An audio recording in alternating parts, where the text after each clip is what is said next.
Hi friends, welcome to Commerce Bytes. Now we are going to discuss the next part of question paper discussion session which was held on 10th January 2021. എനിക്കറിയാം ഞാൻ പതിയെയാണ് പോകുന്നത്. Even though നിങ്ങൾക്ക് എല്ലാ ടോപ്പിക്കും clear ആവുന്നുണ്ട്, മനസ്സിലാവുന്നുണ്ട് എന്ന ഒറ്റ വിശ്വാസത്തിലാണ് ഞാനിങ്ങനെ മുന്നോട്ട് പോകുന്നത്. അണ്ടർസ്റ്റുഡ്?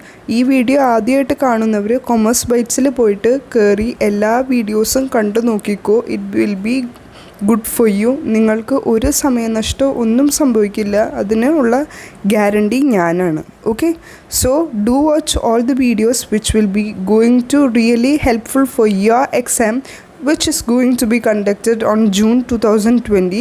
എല്ലാ വീഡിയോസും എക്സാം ഓറിയൻറ്റഡ് ആണ്, ഒന്നും ലാഗ് അടിപ്പിക്കുന്നില്ല, കാര്യങ്ങൾ മാത്രം ഞാൻ സ്പെസിഫൈ ചെയ്യുന്നുള്ളൂ. മീൻ വൈൽ അതിൻ്റെ ഇടയ്ക്ക് ഞാൻ കുറച്ച് ബോണസ് ടിപ്സും ട്രിക്സും എങ്ങനെ ക്വസ്റ്റ്യൻ ടാക്കിൾ ചെയ്യാം, എങ്ങനെ നമുക്ക് ഈസി ആയിട്ട് വിതിൻ സെക്കൻഡ്സിലെ ആൻസേഴ്സ് നമുക്ക് ലോക്ക് ഔട്ട് ചെയ്യാം എന്നും ഞാൻ പറഞ്ഞു തരുന്നുണ്ട്. So please do watch it. Without much time let's move to the question. So ഞാൻ നിങ്ങളോട് പറഞ്ഞിട്ടുണ്ടായിരുന്നു സെക്കൻഡ് പാർട്ട് എന്ന് വെച്ചാൽ 60 to 120 ക്വസ്റ്റ്യൻസിൽ ടീച്ചിങ് ആപ്റ്റിറ്റ്യൂഡ് ഉണ്ട്, BEdൻ്റെ പോർഷൻസ് ഉണ്ട്, പിന്നെ ഹയർ എഡ്യൂക്കേഷൻ ഉണ്ട്, അല്ലാതെ വരുന്ന കുറച്ച് കുട്ടി ടോപ്പിക്കുകൾ ഉണ്ടെന്ന്. അതിൽ ഒരെണ്ണമാണ് കമ്മ്യൂണിക്കേഷൻ. അതിലൊരു ക്വസ്റ്റ്യനാണ് ഇപ്പം നമ്മൾ റെഫർ ചെയ്യാൻ പോകുന്നത്. Okay, so the question is dash is not required for the effective communication. ഒരു എഫക്റ്റീവ് കമ്മ്യൂണിക്കേഷന് എന്താണ് വേണ്ടാത്തത്, എന്താണ് ആവശ്യമില്ലാത്തത്? From this options: option A appropriate gestures, option B speech modulation, option C charming personality and option D good knowledge of content. So ഒരു communication നമ്മളിപ്പോൾ നടത്തിക്കൊണ്ടിരിക്കുകയാണ്, ഒരു നല്ലൊരു സ്പീച്ച് കണ്ടക്ട് ചെയ്തുകൊണ്ടിരിക്കുകയാണ്. അവിടെ ഏറ്റവും ഇമ്പോർട്ടൻ്റ് ആയിട്ട് ആരോട് ചോദിച്ചാലും, അതിന് നമ്മളിപ്പോൾ ഒരു ടീച്ചർ ആവണമെന്നില്ല, പ്രിപ്പയർ ചെയ്യണമെന്നില്ല, ഒന്നും വേണ്ട. നിങ്ങൾ ജസ്റ്റ് ഒന്ന് വായിച്ചു നോക്കിയാൽ തന്നെ ഇതിൻ്റെ ആൻസർ നിങ്ങൾക്ക് കിട്ടും. കാരണം ഒരു കമ്മ്യൂണിക്കേഷന് നമുക്ക് അപ്രോപ്രിയേറ്റ് ആയിട്ടുള്ള ജസ്റ്റേഴ്സ്, ഇടയ്ക്ക് നമ്മളൊന്ന് കൈ പൊക്കുക, ഒന്ന് അങ്ങനെ കാണിക്കുക, ഇങ്ങനെ കാണിക്കുക, കറക്റ്റായിട്ടുള്ള ഒരു ഐ കോണ്ടാക്റ്റ്, അങ്ങനെയുള്ള കുറച്ച് ജസ്റ്റേഴ്സ് ഉണ്ട്. അത് ഒരു കമ്മ്യൂണിക്കേഷന് ഭയങ്കര ഇമ്പോർട്ടൻ്റ് ആണ്. ഭയങ്കര ഇമ്പോർട്ടൻ്റ് എന്ന് വെച്ചാൽ ഇറ്റ് ഈസ് മസ്റ്റ്. ആ ഒരു കമ്മ്യൂണിക്കേഷൻ മറ്റുള്ളവർക്കിലേക്ക് എത്താൻ വേണ്ടിയിട്ട് അപ്രോപ്രിയേറ്റ് ആയിട്ടുള്ള, കറക്റ്റായിട്ടുള്ള, ക്ലിയർ ആയിട്ടുള്ള ജസ്റ്റേഴ്സ് യൂസ് ചെയ്ത് കഴിഞ്ഞാൽ it will be more helpful. കാരണം അവിടെ ഒരു നോൺ വെർബൽ കമ്മ്യൂണിക്കേഷനാണ് കണ്ടക്ട് ചെയ്യുന്നത്. മനസ്സിലായോ? പിന്നെ next one is speech modulation.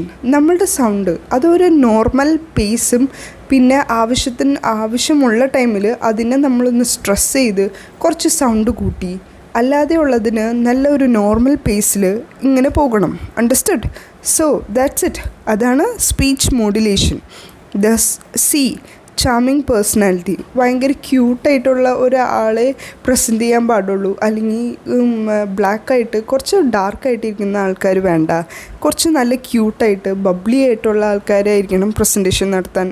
അങ്ങനെ ഒരു റിക്വയർമെൻറ്റ് കമ്മ്യൂണിക്കേഷനിൽ ഒരു സ്ഥലത്തും പറഞ്ഞിട്ടില്ല. So the answer is charming personality. Even though let's check out what is option D, that is good knowledge of the content.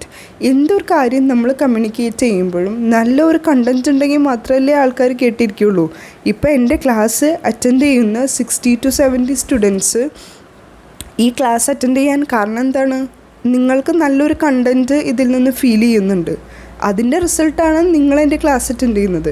ഇല്ലെങ്കിൽ okay, commerce bytes വെറുതെ waste ചാനലാണ്, നമുക്ക് അതിനോണ്ട് ഒരു യൂസും ഇല്ല, അങ്ങനെ ചിന്തിക്കുള്ളൂ. പിന്നെ നിങ്ങൾ ഈ ചാനൽ കാണില്ല. That's it, simple. സോ ഇതിൽ നിന്ന്, ഈ ഒരു ക്വസ്റ്റ്യനിൽ നിന്ന് നമുക്ക് ഒരു പോയിൻ്റ് മനസ്സിലായി. എഫക്റ്റീവ് കമ്മ്യൂണിക്കേഷന് വേണ്ടത് അപ്രോപ്രിയേറ്റ് ആയിട്ടുള്ള ജസ്റ്റേഴ്സ് വേണം, സ്പീച്ച് മോഡുലേഷൻ ശ്രദ്ധിക്കണം, പിന്നെ good knowledge of the content. നിങ്ങളൊരു കാര്യം ശ്രദ്ധിക്കണം, നമ്മളുടെ ഈ കേരള സെറ്റ് എക്സാം ഭയങ്കര ടഫ് ലെവലൊന്നുമല്ല, നമ്മൾക്ക് ഈസിലി ക്രാക്ക് ചെയ്യാൻ പറ്റും. ബട്ട് നിങ്ങളുടെ സൈഡിൽ നിന്നുള്ള ഒരു എഫേർട്ട് അത് എന്തായാലും മസ്റ്റാണ്. അതിന് വേണ്ടത് നിങ്ങൾ നോട്ട്സ് റെഫർ ചെയ്യുക. ഞാൻ എൻ്റെ ചാനൽ തന്നെ ഡിപ്പെൻഡ് ചെയ്യണം എന്ന് ഞാൻ ആരോടും പറയില്ല. എന്ന് വെച്ചാൽ ഇങ്ങനെ നിർബന്ധം പിടിക്കില്ല, എൻ്റെ ചാനൽ മാത്രം നിങ്ങൾ ഫോക്കസ് ചെയ്യാൻ പാടുള്ളൂ, അങ്ങനെയൊന്നുമില്ല. നിങ്ങളുടെ മുന്നിൽ കുറേ റിസോഴ്സസ് ഉണ്ട്, ബുക്സ് ഉണ്ട്, യൂട്യൂബ് ചാനലുകളുണ്ട്, അല്ലാതെ ക്വസ്റ്റ്യൻ പേപ്പേഴ്സ് ഉണ്ട്, ഏത് വേണമെങ്കിലും റിലേ ചെയ്യാം. അത് നിങ്ങളുടെ സ്വാതന്ത്ര്യമാണ്, നിങ്ങൾക്ക് അതിനുള്ള ഫ്രീഡം ഉണ്ട്. So go for it. Okay, now moving to the next question. Question number 119. Dash is the apex institution in the areas of training educational planners and administrators. എൻ്റെ ഹയർ എഡ്യൂക്കേഷൻ്റെ ക്ലാസ്സസ് അറ്റൻഡ് ചെയ്ത സ്റ്റുഡൻസിന് പെട്ടെന്ന് തന്നെ ഈ answer പറയാൻ പറ്റും, കാരണം ഞാൻ ഡിസ്കസ് ചെയ്ത ഒരു ക്വസ്റ്റ്യൻ ആണിത്. ഈവൻ ദോ ഞാൻ ഒന്നാലും സ്പെസിഫൈ ചെയ്യാം. Options were NCERT, option B NCTE, option C NIEPA and option D SIE. അവിടെ ഞാൻ പറഞ്ഞ 2 ട്രിക്ക് ഞാൻ ഇപ്പോൾ ഒന്നും കൂടെ റിപ്പീറ്റ് ചെയ്യാം. നമ്മളെപ്പോഴും towards the end of the question വേണം ചെക്ക് ചെയ്യാനായിട്ട്. ഓക്കെ, അപ്പോൾ ഇവിടെ ടുവേർഡ്സ് ദ എൻഡ് എന്ന് പറയുമ്പോൾ training educational planners and administration, education planners and administration, EPA ഇവിടെ ഏത് അബ്രിവേഷനാണ് നമുക്ക് കോമൺ ആയിട്ട് കാണുന്നത്? Option C, right? ഓപ്ഷൻ സിയിലാണ് EPA ലാസ്റ്റ് വരുന്നത്. സോ നമുക്ക് ആൻസർ സി ലോക്ക് ചെയ്യാം. പിന്നെ വേറൊരു കാര്യം ഞാൻ പറഞ്ഞിട്ടുണ്ടായിരുന്നു, നമ്മളുടെ ഈ ഹയർ എഡ്യൂക്കേഷനും ഭയങ്കര ഇൻ ഡെപ്ത് ആയിട്ടുള്ള ക്വസ്റ്റ്യൻസോ അങ്ങനെയൊന്നും ചോദിക്കില്ല. ഇപ്പോൾ ഇത് കണ്ടോ, ഇത് ഭയങ്കര ഡയറക്റ്റ് ക്വസ്റ്റ്യൻ ആണ്. നമുക്ക് കാണുമ്പോൾ അയ്യോ ഇതെന്താ ചെയ്യണതെന്ന് നമുക്കറിയില്ല. ഈവൻ ദോ നമുക്ക് ഭയങ്കര സിമ്പിളായിട്ടൊരു ക്വസ്റ്റ്യനാണ് അവർ തന്നിരിക്കുന്നത്. അപ്പോൾ നമ്മളെന്താ ചെയ്യേണ്ടതെന്ന് വെച്ച് കഴിഞ്ഞാൽ ജസ്റ്റ് ഒരു ഗസ് വർക്ക് നടത്തുക. KKPP കിട്ടിയാൽ കിട്ടി, പോയാൽ പോയി, നമുക്ക് നെഗറ്റീവ് മാർക്കിംഗ് ഒന്നുമില്ല. സോ N എന്ത് പറഞ്ഞാൽ എന്താ? National, I institute, E education, P planning, A administrator. That's it. പിന്നെ ഓപ്ഷനിൽ NCERT ഉണ്ട്. NCERTയും ഇതുപോലെ തന്നെ ഗസ് വർക്ക് നിങ്ങൾ നടത്തിയാൽ മതി, നിങ്ങൾക്ക് കിട്ടും. N national, C council of education and R research and training. ഈ NCERTയുടെ ഒരു speciality nodal agency for achieving the goal of universalisation of elementary എഡ്യൂക്കേഷനാണ്. പിന്നെ NCTE പറഞ്ഞു, അത് national council of teacher education. അത് നല്ല ഇമ്പോർട്ടൻ്റ് ആണ്, നിങ്ങൾ എന്തായാലും അത് പഠിച്ചിരിക്കണം. 100% ഷുവറായിട്ട് ഇപ്രാവശ്യം ക്വസ്റ്റ്യനിൽ വരാൻ ചാൻസ് ഉള്ള ഒരു ടോപ്പിക്കാണ് NCT. അതിൻ്റെ ഇയർ 1995 ആണ്. പിന്നെ the last one is SIE, state institute of education. Just അത്രേ ഉള്ളൂ, simple. Okay, I hope it's clear to you. Let's move to the next question. Question number 118. In the context of education, socialization means options are creating one's own social norms, option B respecting elders in the society, option C adapting and adjusting to the social environment, and option D always following the social norms. Okay, so ഈ ക്വസ്റ്റ്യനിൽ ചോദിച്ചിരിക്കുന്നത് socialization എന്ന് പറഞ്ഞാൽ എന്താണെന്ന്. First one, creating ones on social norms. ഞാൻ എൻ്റേതായ രീതിയിൽ ഞാൻ കുറേ റൂൾസ് ആൻഡ് റെഗുലേഷൻസ് ക്രിയേറ്റ് ചെയ്തു, അതാണോ സോഷ്യലൈസേഷൻ? അല്ല. നിങ്ങൾക്ക് എല്ലാവർക്കും അറിയണ്ടാവും, ഇതിന് സെപ്പറേറ്റ് ആയിട്ട് ഒരു പഠനം വേണമെന്ന് എനിക്ക് തോന്നുന്നില്ല. ഈവൻ ദോ എന്നാലും ഞാൻ സ്പെസിഫൈ ചെയ്യാം. സോഷ്യലൈസേഷൻ എന്ന് വെച്ചാൽ എല്ലാവരോടുമായിട്ട് നമ്മളൊന്ന് ഒരു സ്നേഹത്തോടെ പെരുമാറുന്നതും നമ്മൾ സംസാരിക്കുന്നതും എല്ലാം ഈ സോഷ്യലൈസേഷൻ്റെ രീതി തന്നെയായിട്ട് വരുള്ളൂ. സോ പിന്നെ പറഞ്ഞത് option B, respecting elders in the society. എൽഡേഴ്സിനെ നമ്മൾ റെസ്പെക്റ്റ് ചെയ്യണം. പക്ഷേ ഈ ഒരു ക്വസ്റ്റ്യനിൽ അതിനേലും കുറച്ചും കൂടെ ആപ്റ്റായിട്ട് ഒരു ഓപ്ഷൻ ഉണ്ട്. സോ നമ്മൾ ഓട്ടോമാറ്റിക്കലി ആ ഒരു ഓപ്ഷനല്ലേ ലോക്ക് ചെയ്യാൻ പാടുള്ളൂ. സോ ആ ഒരു ഓപ്ഷനാണ് option C, that is adapting and adjusting to the social environment. നമ്മളുടെ ഈ ഒരു സോഷ്യൽ എൻവയോൺമെൻറ്റിൽ നമ്മളതിലേക്ക് അഡാപ്റ്റായി എന്നിട്ട് നമ്മളതിൽ അഡ്ജസ്റ്റ് ആവുന്നു. അണ്ടർസ്റ്റുഡ്? നമ്മളതിലേക്ക് അങ്ങോട്ട് ഉൾക്കൊണ്ട് അതിലൂടെ അങ്ങനെ നീങ്ങുന്നു. അതിനെയാണ് adapting and adjusting to the social environment എന്ന് പറയുന്നത്. ഓക്കെ, അല്ലാതെ ഓപ്ഷൻ ഡി പോലെ ഓൾവേസ് ഫോളോയിങ്, കുറച്ച് സോഷ്യൽ നോംസ് ഉണ്ട് അത് ഞാൻ ഫോളോ ചെയ്യുന്നു എന്ന് പറഞ്ഞാൽ അത് സോഷ്യലൈസേഷൻ ആവില്ല. സോഷ്യലൈസേഷൻ എന്ന് പറയുമ്പോൾ നമ്മൾ അഡാപ്റ്റ് ചെയ്ത് അഡ്ജസ്റ്റ് ചെയ്ത് ജീവിക്കണം, സോഷ്യൽ എൻവയോൺമെൻറ്റിൽ ജീവിക്കണം. Okay, that's it. Moving to the next question, which among the following does not form a part of noble eightfold of path of Buddhism? ബുദ്ധിസത്തിന് ശരിക്കും പറഞ്ഞാൽ 8 നോബിൾ ഫോൾഡ് പാത്ത് ഉണ്ടെന്നാണ് പറയുന്നത്. അതിൽ which of the following is not എന്ന്. The options are right livelihood, option B right effort, option C right speech, option D right direction. So here the answer is option D, that is right direction. So let me come in detail. ഞാൻ പറഞ്ഞു noble 8 fold path of Buddhism എന്ന്. So അതെന്തൊക്കെയാണെന്ന് ആദ്യം നമുക്ക് check ചെയ്യാം. Right view, നമ്മളുടെ right view എന്താണ്, നമ്മളുടെ വ്യൂ പോയിൻ്റ് എന്താണ് എന്നുള്ളതാണ് ഫസ്റ്റ് സംഭവം. Right view. ആ റൈറ്റ് വ്യൂ കഴിയുമ്പോൾ തന്നെ റൈറ്റ് ഇൻറ്റൻഷൻ, നമ്മൾ നല്ല ഒരു ചിന്തയോടു കൂടി നല്ല കാര്യത്തോടു കൂടി തന്നെ ആയിരിക്കണം നമ്മൾ മുന്നോട്ട് പോകേണ്ടത്. So right intention, right speech, okay. Next one right action, then right livelihood, right effort, right concentration and right mindfulness. So ഞാൻ ഇതിനൊരു സ്റ്റോറി പറഞ്ഞു തരാം which will be more helpful for you while studying. So ഇതാണ് എൻ്റെ story. ഞാൻ തന്നെ create ചെയ്ത സ്റ്റോറിയാണ്. നിങ്ങൾക്ക് എത്ര പേർക്ക് അത് ആക്സെപ്റ്റബിൾ ആകും എന്നെനിക്കറിയില്ല. Even though let me come to my story. First എൻ്റെ മൈൻഡിൽ ഒരു വ്യൂ ഉണ്ടായിരുന്നു, ഒരു കാഴ്ചപ്പാട്, എൻ്റെ ഒരു താല്പര്യം, അങ്ങനെ റൈറ്റ് വ്യൂ ഉണ്ടായി. ദ നെക്സ്റ്റ് വൺ, എൻ്റെ അതൊരു ഇൻറ്റൻഷനായി, ഒരു റൈറ്റ് ഇൻറ്റൻഷനായി. ഞാനതെന്തായാലും നടത്തിയെടുക്കും. എൻ്റെ മൈൻഡിൽ ആദ്യം ഒരു വ്യൂ, ഒരു ഉൾക്കാഴ്ച ഉണ്ടായിരുന്നു. അത് കഴിഞ്ഞ് ഞാനതെന്തായാലും നടത്തിയെടുക്കും എന്ന് ഞാൻ പറഞ്ഞു.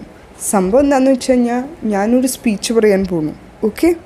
ആ ഒരു സ്പീച്ചിൽ ഞാൻ എടുക്കുന്ന ഓരോ ആക്ഷൻസ്, കൈ കൊണ്ട് കണ്ണുകൊണ്ട് അങ്ങനെ ഇങ്ങനെ ഞാൻ ഓരോ ആക്ഷൻസ് എടുത്തു. അത് പിന്നെ എൻ്റെ ഒരു ജീവിത മാർഗമായി, ലൈവ്ലിഹുഡായി.